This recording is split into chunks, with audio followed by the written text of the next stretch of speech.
Hey everybody, this is Anna, and today I'm launching the program Healing Illness Through Faith.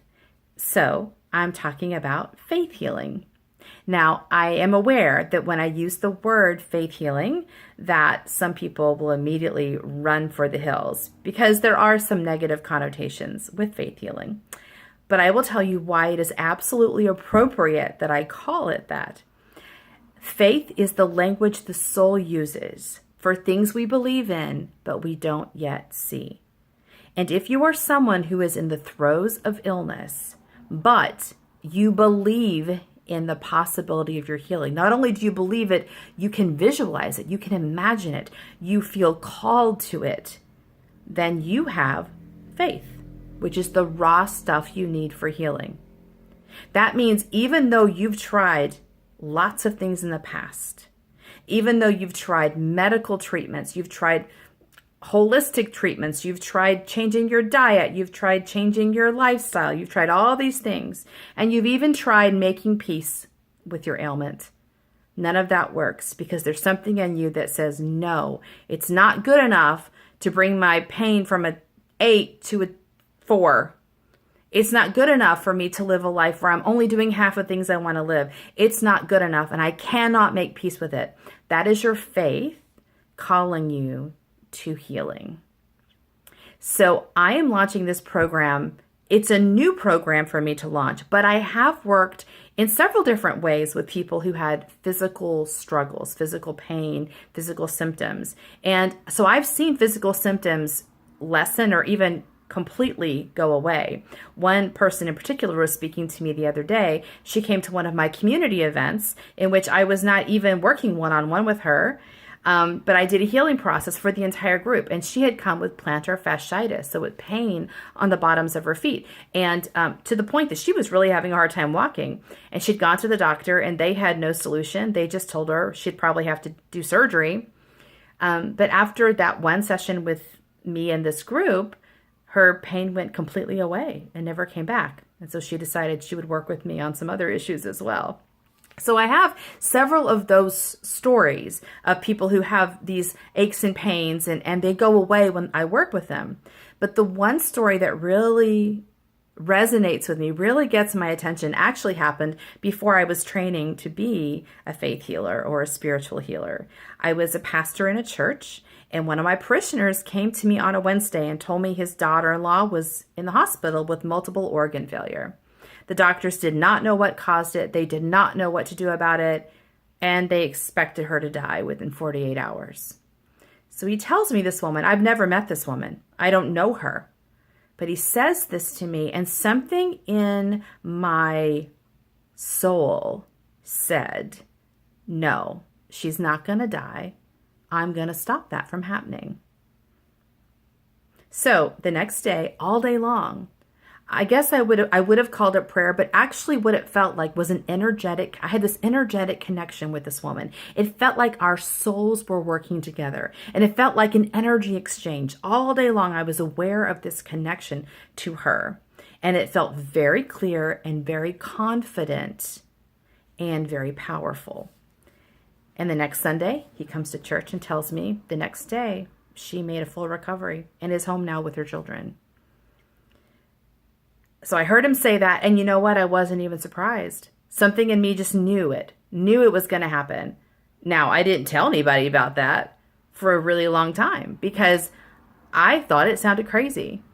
But you know, I'm okay with sounding crazy now. I don't worry too much about sounding crazy because I don't care if people think I'm crazy for calling myself a faith healer if people are healed. It's fine with me that people think I'm crazy for calling myself a faith healer if there are people walking around who have lives that are restored. And if you feel the same way, if you're okay, if someone thinks it's a little crazy that you call it faith healing, what happened to you, but you're having your own life and you're embodying it fully, you're probably one of my clients. So now that story that happened to me, I thought at the time that was like lightning striking, right? Lightning struck me in that moment with that woman who I didn't know, and lightning doesn't hit the same spot twice. unless you turn yourself into a lightning rod, which is what I've been doing for the last 5 years. I am not accidentally doing this work. I am deliberately, consciously doing this work. I have developed a very clear, intuitive language with my soul, and our souls know how to talk to each other anyway, so that's no problem. So that connection I have with my soul is also a connection to yours. And so I've developed this language and this way of working with energy that is very, very effective. And I've worked with it. Everyone I've worked with comes out of working with me saying, I did not know what to expect. I had no idea that was even possible. So I know this is effective. I've just never done it on this scale. To me, this is me ramping it up to see what happens when I develop a whole program for really focusing on physical illness and clearing that out. So this is a beta program. This is my first time to launch it. I'm going to open it to 20 people because that's really the most people I can work with on this level. It's a 4-week program, and I'll be meeting one-on-one with each participant every week for about an hour. So we'll be doing intensive healing work for a month solid every week. There'll be homework assignments that you're going to be doing at home. It's not going to be hard stuff, but it's going to be important stuff. And also some communal support. So we'll be working very intensively for a month. And while we're working together, I'm going to be helping you get yourself perfectly aligned with your vision of faith. It's not enough to have a vision of faith. That's where people often mess up with faith healing. It's not enough just to hold it. You have to then figure out what is in the way and clear that. That's not difficult to do, but you do have to know how to do it. So what I say is, we are going to make miracles. And the way you make a miracle is you take one person with a vision of faith and one person with a map. Okay? You have the vision. You know what you want. You know what you're called to. You know the restored life that is waiting for you. And I know how to get you there. So for the 20 people who participate in this beta program, I'm going to be asking you as a beta participant to give me feedback on this program, helping me make it better and more effective, and also a testimonial so you can share what happened with you in your experience with me.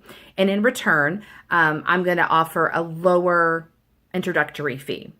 So I am ready to make miracles. I'm ready to find those 20 people who are ready to make miracles with me. There is a link in this post, which will take you, if you click on it, directly to a form. You fill out the form, it'll come to me, and within 24 hours, I'll get back with you and we'll set up a time to talk. And in that conversation, we're going to figure out if this is the right match for you.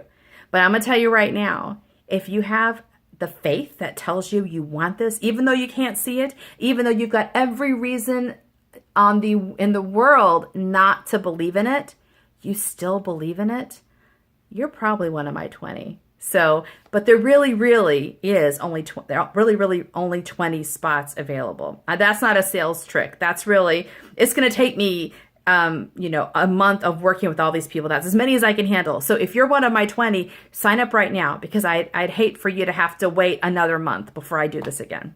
Let's make miracles happen. Sign up today.